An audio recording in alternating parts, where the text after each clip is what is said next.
Nesse vídeo eu quero apresentar para vocês o que significa ou o que representa o PL, né? O preço sobre o lucro. Bom, o que ele significa? Ele tem duas óticas, né, que pode ser analisada. A primeira é em relação ao tempo.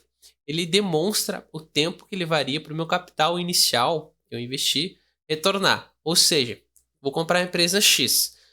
Eu vou lá ver nos indicadores dela e vejo um PL de 5. A minha visão é de que em 5 anos, né, considerando uma distribuição de 100% dos lucros, né, e demoraria 5 anos para eu retirar o meu capital inicial. Ou seja, se eu investir 1.000, 5 anos depois eu teria 2.000. Essa é uma das óticas do PL, né? E a ótica de tempo considera uma distribuição de 100% dos lucros.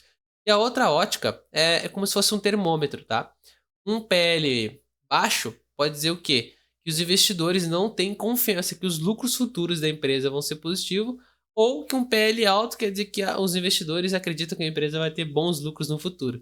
Então, o PL é meio que um termômetro e também um modo de analisar em quanto tempo meu capital inicial iria retornar. Então, aqui eu trouxe um exemplo, né, um investimento de R$ 1.000. Se a empresa apresenta um PL de 5, eu tenho que ter a visão de que em 5 anos eu teria 100% do meu capital de volta, via dividendos ou até mesmo pela valorização das cotas. Então aqui a gente tem a fórmula, né? O preço da ação atual, eu coloquei aqui entre parênteses atual, porque é muito importante. Então é um preço que constantemente varia, então o PL não é um indicador assim muito estável, frequentemente ele se altera. E dividido pelo lucro por ação, geralmente eles utilizam os dados da última divulgação, trimestral ou semestral, dependendo de alguma empresa. Então, um PL positivo, tá? O que ele significa? Que a empresa apresentou um lucro no último trimestre ou no ano, mas isso não significa que seja uma empresa boa. E muita gente que olha o PL positivo e analisa, a empresa dá lucro. Isso significa o quê? Um PL positivo o quê? A empresa teve lucro naquele trimestre ou ano. Pode ser uma empresa que, por sorte, naquele ano deu lucro. Pode ser uma empresa extremamente ruim, só que naquele período teve um lucro bom. Então, toma cuidado. E um PL negativo é a mesma coisa. Naquele trimestre ou ano, a empresa apresentou prejuízo, mas pode ser um momento ruim daquela empresa, né? Pode ser uma empresa muito boa, só que está passando por um momento ruim. Então aqui eu trouxe exemplo um e 2, né? O primeiro eu começo aqui falando da Petrobras. Em 2017, um PL negativo de 494.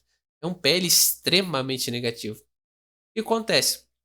Além de a empresa estar dando prejuízos e grandes prejuízos, né? Ela estava envolvida naqueles escândalos do mensalão. Recém tinha saído ali em 2017, né?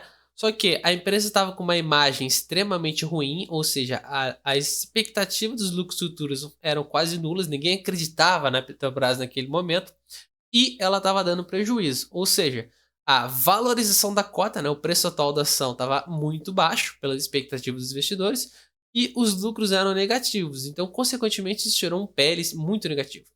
E 3 anos depois, né, o mundo não gira, né, capota.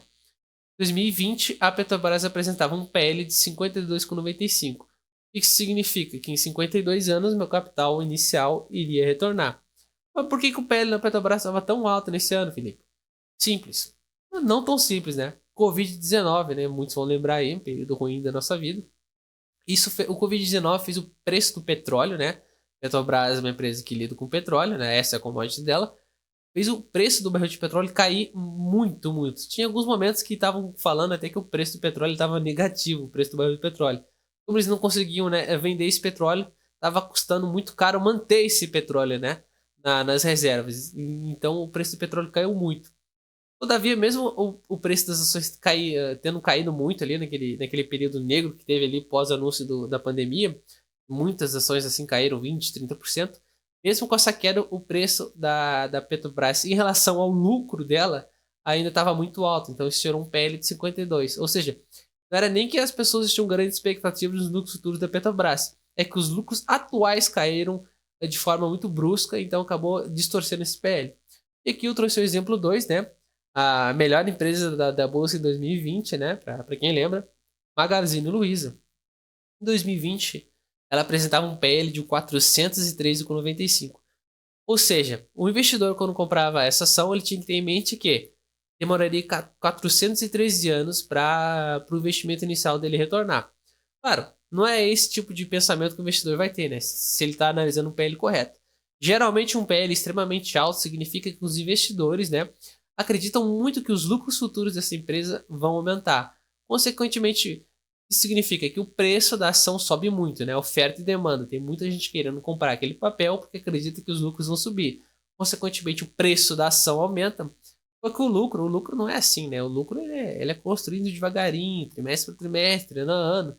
Ou seja, naquele momento a expectativa era alta, mas o lucro ainda não tinha acompanhado. Isso acabou gerando um PL extremamente alto. E Magalu de 2023, PL de menos 34. Tanto porque as expectativas do lucro futuro não se realizaram, né? A gente pode ver. E os lucros, né? A Magazine Luiza começou a apresentar prejuízo. Isso ocorreu principalmente por causa do Covid, né? Não no momento do Covid, mas pós-Covid, né? Muito dinheiro foi impresso para conter essa pandemia, né? E isso acabou gerando um aumento na taxa de juros que, para a indústria de varejo, afeta muito, né, os lucros. Então, o Magazine Luiza em 2023 passa por um momento bem ruim. Então, aqui eu trouxe um exemplo prático, tá? Da empresa, uma empresa A e empresa B. Uma com PL de 10 e outra com PL 6,66. Eu já vi pessoas analisarem a PL dividend yield apenas. Então, as duas, por exemplo, tinham um dividend yield de 8 e uma tinha um PL de 6 e outra de 10. E na hora, meu amigo foi lá e já comprou ação com PL de 6 e ainda falou: compra porque tá barata. E ele era um cara que gostava muito de receber dividendo, né? Então, eu fui pesquisar um pouco mais a fundo e trouxe esse exemplo aqui para vocês entenderem que só um PL mais baixo não quer dizer que uma ação está barata ou não. E um dividend yield igual não quer dizer que uma vai pagar a mesma coisa que a outra. Então a empresa A tem um lucro líquido de 10 milhões, tem um número de ações em circulação de 1 milhão, o preço dela é de 100 reais e o lucro por ação é de 10, ou seja, um PL de 10 anos para o meu investimento inicial retornar, considerando uma distribuição de 100% do lucro. Só que o payout dessa empresa, payout é a porcentagem que a empresa define que ela vai distribuir dos lucros, tá? O payout da empresa A é de 50%, ou seja, desses 10 milhões líquidos que ela teve de lucro, 5 milhões ela vai distribuir em dividendo. Ou seja, entre dividendos e JCP, é uma empresa que vai me pagar 5 reais por ação. Já a empresa B, ela tem um lucro líquido de 15 milhões, tem o mesmo número de ações em circulação, mesmo preço, só que o lucro por ação dela é de 15, ou seja, gera um PL de 6,66. Só que o payout dela é de 25%, ou seja, desses 15 milhões que ela tem, ela só vai distribuir 3 milhões e 750, ou seja, entre dividendos e JCP, é uma empresa que só vai distribuir 3,75 por ação. Então toma muito cuidado quando for analisar PL e dividend yield. PL não é garantia de que vai receber mais dividendo. Dividend yield também não é garantia que vai receber dividendo. A garantia é o payout, é a porcentagem do lucro líquido que a empresa, em seu estatuto, fixa na distribuição. Então, tome muito cuidado. Outro fator importante é o número de ações, né? Para quem gosta de dividendos, esse tipo de coisa, uma empresa tem muita ação em circulação, ela precisa ter um lucro astronômico e um payout muito elevado para gerar um valor que vocês consideram aí bom, né? Pelo menos uns 8, 10%. Então, a empresa tem muita ação em circulação e o lucro dela não é tão alto, consequentemente você vai acabar recebendo alguns centavinhos. Então, eu trouxe aqui outra questão que muitos de vocês já devem ter notado, que o PL das empresas estatais, né, capital misto, eles são sempre mais baixos no geral do que as empresas privadas. Então, Banco do Brasil, por exemplo, tem um PL de 4 e Bradesco e Itaú tem um PL de 10, 15 na média. Por que isso acontece, tá? Isso acontece por causa do risco governo. São empresas que têm como dono a União Federal ou algum estado. Eu trouxe aqui exemplo do Banco do Brasil e Petrobras, que são da União, e do Banrisul e da Sanepar, que são dos respectivos estados do Rio Grande do Sul e do Paraná. Então o que acontece? Apesar dessas empresas apresentarem lucro, né, no período analisado, o preço dela, né, o P, não sobe tanto porque os investidores receiam, né, a intervenção da União ou do Estado. Todavia, entretanto, cabe aqui destacar que isso não é uma intervenção, visto que a União Federal ou o Estado, né, daquela respectiva empresa, são donas daquela empresa. Então, elas não estão intervindo naquela empresa, elas estão exercendo o direito de controlador majoritário daquela empresa. Então, tome muito cuidado. Eu vejo muita gente reclamando: o governo interfere na Petrobras. O governo não está interferindo na Petrobras, o governo está exercendo o seu poder de controlador majoritário da Petrobras. O que isso ocasiona no PL? Como o pessoal tem muito receio dos governos, tanto E isso tem que ser visto da seguinte forma: tanto os governos atuais e os futuros, porque o governo altera de 4 em 4 anos. Então, em 4 anos pode ter um governo sensacional e não que deixar a empresa X ou Y, né, Banco do Brasil, Petrobras, agirem de forma independente. E daqui a 4 anos pode ter um governo que quer financiamento barato para as pessoas e gasolina barato para o povo. Consequentemente, isso vai afetar o lucro das empresas e vai estragar o PL delas. Então, é por isso que o preço dessas ações não decola, visto que o risco do governo, né, o receio dos investidores em relação a isso é muito alto. Então, o pessoal não está disposto a pagar muito alto naquela empresa, tendo visto que os lucros dela são incertos. Então, essa é a visão que vocês têm que ter. Então, aqui eu trouxe um exemplo da VEG e para exemplificar isso melhor ainda. Vocês podem ver que ela tem um dividend yield de 1,67, né? Isso aqui para os amantes de dividendos é uma empresa extremamente ruim, né? Ter um dividend de 1,67 dá uma tristeza. Só que o payout da VEG a média é de 55% aqui.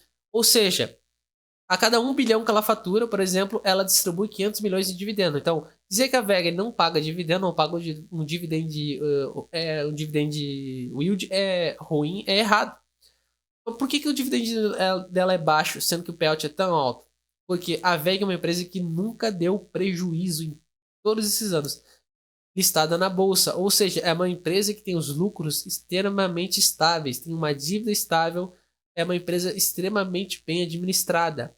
Consequentemente, o investidor ele está disposto a pagar mais caro pelos lucros da VEG, tendo em vista que são lucros consistentes e quase certos.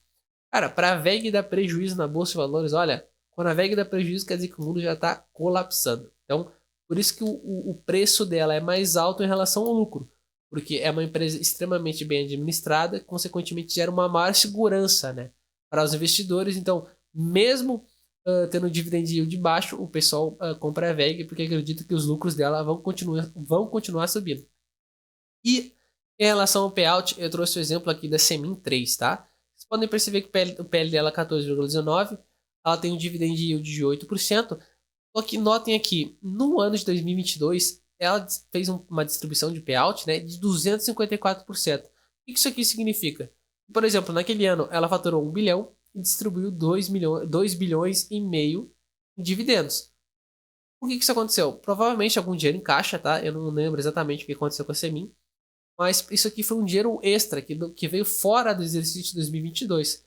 Consequentemente, a média do payout da Semin por um longo tempo vai ficar uma média disturbada, digamos assim, né? Perturbada. Por quê? Porque em determinado ano ela teve um payout extremamente alto que provavelmente não vai acontecer nos próximos anos, né? Então, olhem principalmente o payout das empresas antes de fazer uma análise se querem receber dividendo ou não.